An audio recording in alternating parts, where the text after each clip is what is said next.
What is going on, people? Welcome back to the channel. Today is a great day. The spring is finally here. It's starting to warm up and it's starting to feel real good outside. Today's a special day. Well, this whole week is.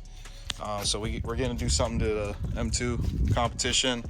As you guys already saw, we recently redid the front end and the car is looking good. And now we're going to focus on the rear, and I'm wasting no time with this. We're gonna go ahead and get rid of this nasty exhaust, man. This thing is absolutely terrible. It looks like shit. It sounds like shit. This car sounds like complete ass. And quite frankly, the exhaust is an eyesore. I've never had a car that had an exhaust that was an eyesore, but as you guys can clearly tell, this thing sticks out. I don't know what BMW was thinking when they put this exhaust on this car, but we're getting rid of that today. Well, this week, I should say. So I'm gonna take you inside and I'm gonna show you what we got in store, man. Pretty excited. Sorry about the wind, guys. And I'm shooting with the iPhone just because the stability on this thing is amazing.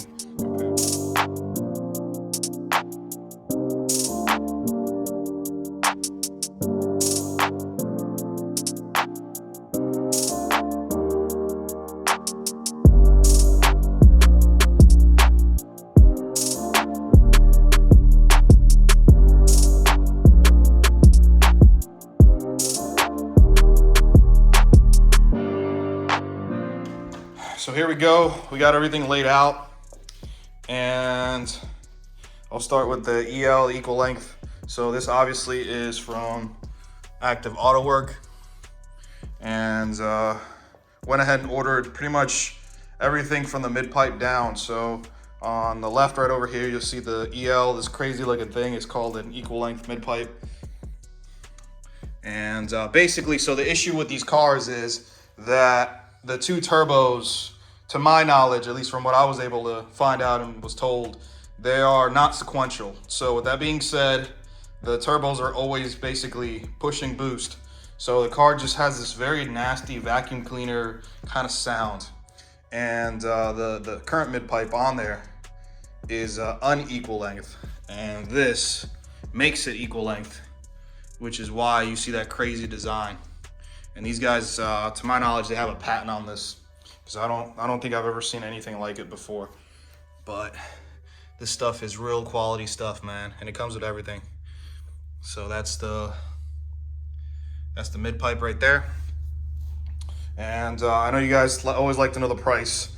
The mid-pipe was $1,400, and I think they're going up in price. That's what the guy said, starting in March. So by the time you guys get to see this video, these things should be a little bit more expensive. And with that being said, that's $1,400. And then we got the box, is what they call it. This is basically a muffler for the back end of the car. And I'll just go ahead and show you before I start talking numbers. There it is. Everything's branded on this, man. This is really high quality stuff, man.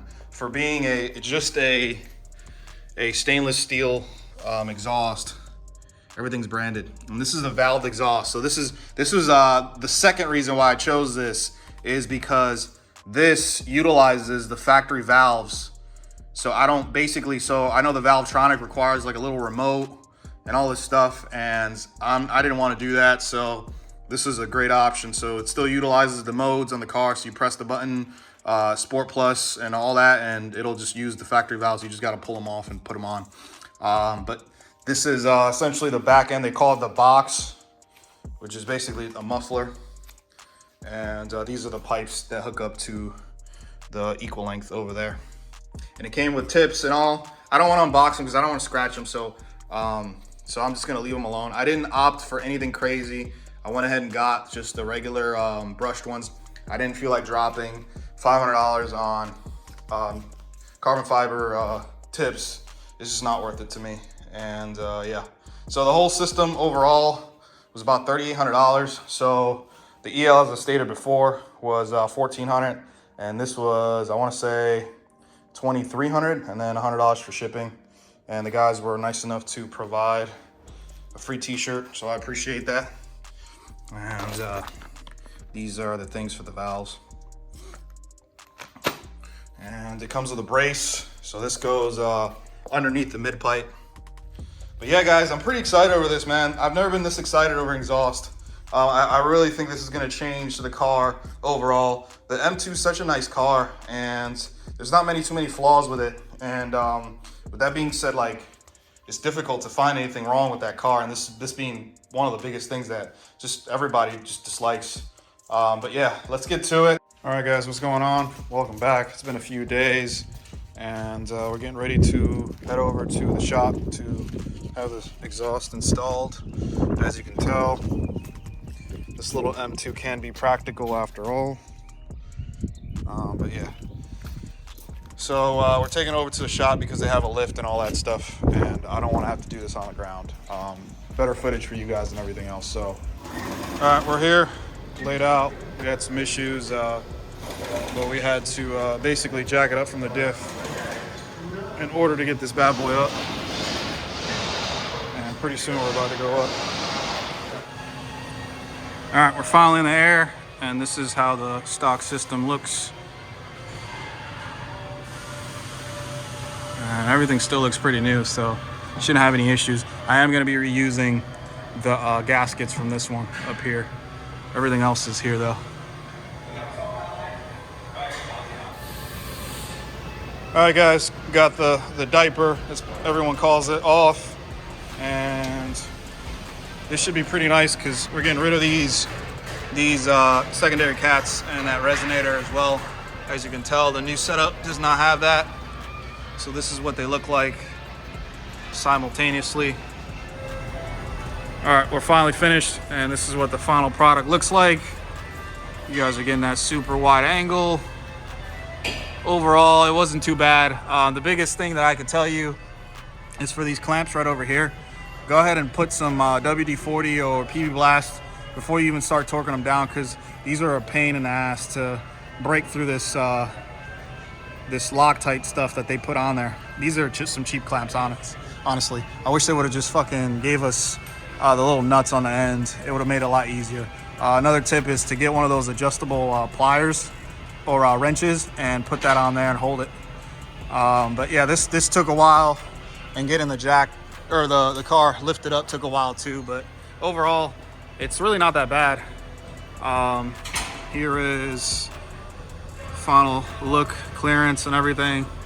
I'm gonna adjust the tips once the car is off the lift and it's on ground level, but I'm excited, man. This is changing the whole look of the car, the sound. A lot of things I don't like about this car are about to be changed, so I'm pretty excited about it. So I'll give you some clips once the car is down. All right, guys, we're finally done, man. I'm very happy with everything. So check this out. As you can tell, I'm not running the active Autowerke tips. So if you have the M tips, they will fit, regardless if they tell you that they'll fit or not. I gotta wipe some of that polish off, but I ended up polishing these off, and they look so good. Overall, the car sounds amazing. I'll show you clips of all that stuff, don't worry. But overall, everything looks good. You can't see no more hanging diaper, udders, whatever you want to call it. It looks so good. But back to the tips. Active Autowerke is going to tell you that they don't fit. Here's living proof that they do fit. So if you have the M tips, and these tips aren't cheap, mine came with the car. I would never actually buy these, but they fit, no problem. It's the same exact tips. And overall, I think these look better than the other ones. Matter of fact, I'm gonna go grab the other ones and kind of do a comparison. All right, guys, so here is a active Autowerke tip compared to this. So you guys be the judge. I think the carbon one looks way better. And then not to mention, even the carbon ones from active Autowerke, they're not the same type of carbon as this. It's a dry carbon, and I want to say it's 1x1. So it wouldn't match anyways. So these look so good with all the other carbon pieces. Don't mind the car, it's dirty. I gotta wipe it down still. But all the other carbon pieces and everything else. So overall, man, this thing's looking good. Looking very, very good. I'm very happy, sounds great. It sounds amazing. I don't know if it's the excitement, but I'm not into the burbles and crackles and pops, but even those, they sound good. So probably won't leave them, but we'll see. overall, stay tuned for the clips of all the drive-bys and all that stuff.